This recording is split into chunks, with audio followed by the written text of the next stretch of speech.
Ladies and gentlemen, welcome back. My name is Rudy. You're watching Alpha Investments.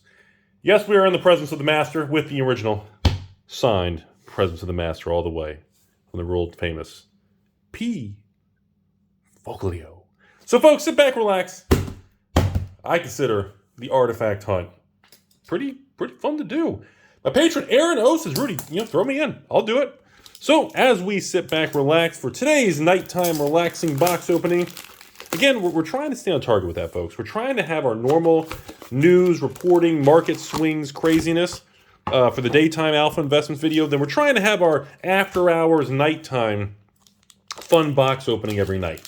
We're trying to stick with that. A lot of the patrons and you all seem to really enjoy the nighttime relaxing box opening. So we're trying to stick with that. That's what we're doing right now. So as we sit back, we hunt. Ooh, Wake in the Woods. Right, we get mythic number 1. There we go.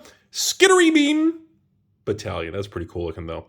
So weird to see like a colorless card with like a special ability that has like a red color to it. Mythic number 2. And of course, Wrecker. The Star. Rudy the Inspector of your ex. Astral Cornucopia. Very cool. And the Ingenious Scientist. I was told that essentially if it's not Shattered Glass, essentially the Transformer Mythics don't mean a whole lot. And the Welcome. So, market is just loving Brothers War. It's been out for a while now. It is no longer the newest set. We had Dominar remastered, and we already have the new standard set with this good old Phyrexia, All Will Be With Your Ex. And, well, the market's happy, man. Ritualist. I always want to say the, am I right? Am I right? Nah, I'm kidding. Wellspring. The Retro Star. Rudy the Crawler in your bedroom. And the Brash Veteran for the non-texture. I've still never seen this infamous, crazy Shattered Glass Transformer that's supposed to be super hard to get. Ooh, Adaptive Automaton. Man, this was a big deal for me in M12 during my mess box opening days for the old Core 2012. I sold these automatons, man. This is one of the best rares. That card did phenomenal for me back in those days. Back in my young days when Magic cards, if you got a foil, you were still special. Urza's Command. Gorgeous looking artwork on that bad boy. Hostile Negotiations. And of course, the Hexibus. I'm surprised this doesn't get more chatter. This is no different than like the Tetravis type thing, but it's 6 counters. That was like a big thing in old school. I'm surprised it hasn't gotten more kind of chitter chatter in conversation. Little Assembly Lurker. The Howling Mine. Nothing says. Oh, wait, hold on. Oh, I thought I had a Magic 30 back. I was getting nervous. I got nervous for a second. Ended on the Golem. I got nervous. I thought something was going on there. So anyways, marching forward here, everybody. So, Aaron, I think, I don't know. Ooh, Serpent. I'm not sure unless you hit like a serial card or I think overall, Mythic number 3 and Battlefield, this land cycle is not really the greatest. Survivor, that is a Commander Mythic. I don't know if a lot of their cards are holding substantial value. I know there's a bunch of like mid-range rares and mythics that are worth a few bucks here and there. Engine. And of course Transformer. And the Scrappy Crawly guy. So like I said, I know the big dogs in these things, which is why the collector box for this product is held up so well, is going to be those Transformer Shattered Glass. And of course, the Serialized cards. Command. The Toy Maker. Yes, the nice... That dog's face cracks me up, man. That is hilarious. Millstone with that gorgeous artwork, man. Swiftfoot, gorgeous little... Mystic Forge. It's amazing to see some of the... hitting the camera. It's amazing to see some of these cards in modern times. When I was like, dude, a long time ago, this would have been such a big deal, man. Transformer, and of course, the Goblin Warrior. Like, you all... I can't emphasize enough... Years ago, some of these artifacts would have been such a big deal. Well, a little claimed by Gix. Nice little throwback lore there. Scholar. Another star. All right. Inspector. Revoker. Transformer no one cares about. And the Tyrant of the Kerr Ridges.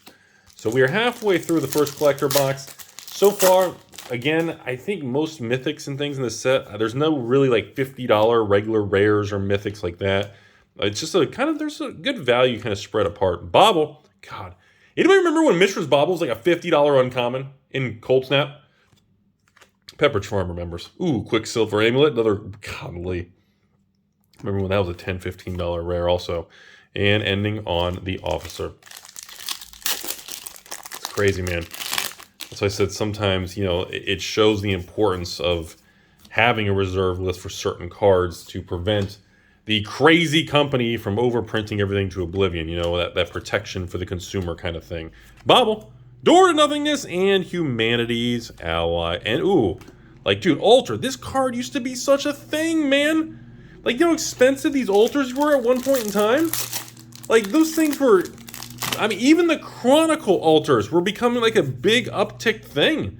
Like, that's how crazy some of this stuff is. And every time I see this card, I keep thinking it's a Planeswalker. Because it's just the art and the framework on it. Hey, Purifier. Very nice. And the Coating, Wellspring, Stone, Transformer, and a nice little axe. 3 packs that I'd still like to see. At least what like an actual serialized card looks like in person. I feel like it's just going to look like a normal card with a number on it. I just want to at least experience it with everybody. Alright, Heart, Talisman, a Death, Devout Automaton, and another Simulacrum. Alright, last 2 packs of box 1 here.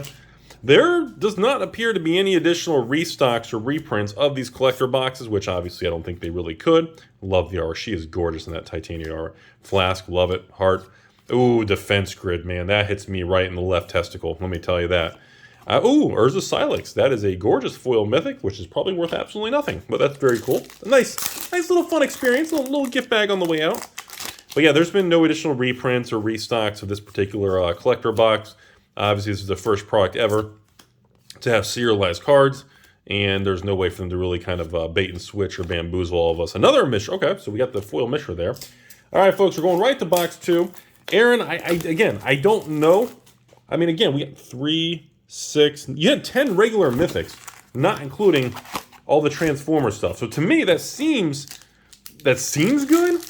But again, the value's kind of dispersed on this. Like I said, this isn't one of those sets that has all the value kind of condensed into a single card, which I guess is a good thing. Devastation. Heart. The Bobble. Key to the City. Very iconic. And nice little robot man up there. Oh, I thought we had something. Every time that last slot, man, when I see a foil mythic, some sort of old artifact like that, like my heart's like, oh, did we get it? Did we finally get a serialized something? Every time I see that, man, it gets me wound up. But anyway, so again, this product is holding up quite... Hey, Mr. T, coming through with the borderless, with a strange look on his face with his blue eyes, huh? Yeah, so the price has really done quite shocking. Sword of the Meek, God. You remember when this was a thing? Anybody? I remember. And the Reforged. Yeah, oh wait, is that a mythic or a rare? I thought it was a rare, right? Yeah, it's a rare. Sorry, I thought that was a mythic at first. But I don't see Brothers War at this point really collapsing. It doesn't... It feels like the large amount of collector boxes they did do. It feels like that the market is able to hold it and is doing just fine. I'm not seeing any major... Hey, the nice little orb there for a nice mythic. Optimus Prime and the Third Path Extended Art. So, like I said, Brothers War has already made it through the toughest part, which is, you know, another standard set has come out, another specialty set has come out, and the market still is not really tanking and doing any damage to this particular product. So that tells me that it's godly, these retro artifacts, man. That's what I'm saying. Like, there is no other Magic set.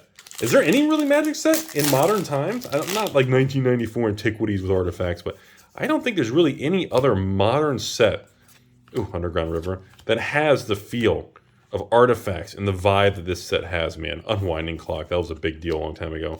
Tyrant, and of course, the Vanguard Aviator. I was like, there's nothing. Like, this set feels so distinctive.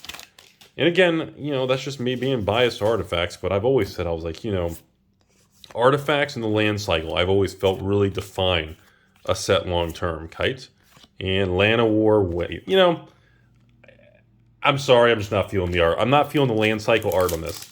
Like, the detailed stuff with all the artifacts and the schematic stuff. Of course, we got our silly Transformer shoved in there. And then the land cycles, the battlefield. They've reprinted this stupid core set land thing so many times, Foundry. It just doesn't do it. Like, and then you have this card. Look at that. Look at that Lantern, man. And then the Bone Saw. Look at that Spike. You have these amazing artifacts thing right next to... Oh! I thought, oh, God. I saw Helm of the Host. Mythic in that slot. I thought we had a serialized card. I keep getting bamboozled. Again, I mean, you're still getting a lot of good hits, though. A lot of good variety, too. Not really any clumping. Sahili. Is there a kitty cat combo?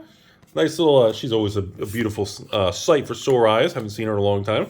Bobble, Firewalkers, and the Golem, Transformer Man, and the Reconstruction for a little bit of disappointment. So, but yeah, it does feel like to me that I don't think distribution or WotC is sitting on a bunch of hidden pallets of this particular product. It feels like it actually did sell through quite well. It does seem like the, ooh, Chromatic Lantern in the retro. Nice little Optimus Prime. Golly, we are getting so many good artifacts in that back slot. That's what I wonder. I'm like, in a couple of years, are some of these like retro schematic or first serialized thing? I mean, people are probably going to want to collect these things. Diabolic Intent. That's a cool card. Ballista. Millstone. Self-Assembler. Sanctuary. And the Anvil with no serialized. Last two packs of the video. But like I said, even this product, even the draft and set boxes, man, they did really well. Like, ooh, Blast Zone. I love, now, okay, this Blast Zone artwork is, oh my god, that's way nicer than the original Blast Zone artwork. I'm actually kind of surprised by that. It's very unusual. Double tap Millstone, Cage Sun for the nice mythic. And we got the Foundry. Mishra's Foundry. So, last pack of the video here. Aaron, thanks for being a very kind patron. Again, I can't really tell on this particular set with all the artifacts and variants because I don't know if anyone's like collecting or trying to, a little Mishra, they're trying to like get a whole set of certain versions or framework. I'm not really certain. So Titania for the Mythic. Talisman, ooh, the Ivory Tower. That was, I think, wasn't this the artwork from what? 7th edition or was this from the Volt version? I remember that artwork from somewhere. And for the clothes, the Cloud Key for all of its beauty. With, unfortunately, no serialized stamping. It is what it is, folks. Thanks for watching, everybody, as always. Remember, folks, don't let the negativity get to you. I appreciate the honor and privilege to entertain and you guys to join me today, as always. Beautiful world out there, and I still remain pretty positive. I still remain pretty bullish and pretty happy that 2023 is going to perform and be a good thing. I think the over amount of negativity and the crash and burning disaster of 2022, the summer crash with Baldur's Gate and all the turbulence, the Amazon dumps, the Magic 30 disaster, now the landfill. I feel like now we are finally making way, and hopefully Wizards doesn't find a way with Hasbro to do something stupid, because I think we're going to have a pretty good year, which I think it's tough to be worse than last year. Please don't jinx me. Please, I hope I didn't curse myself.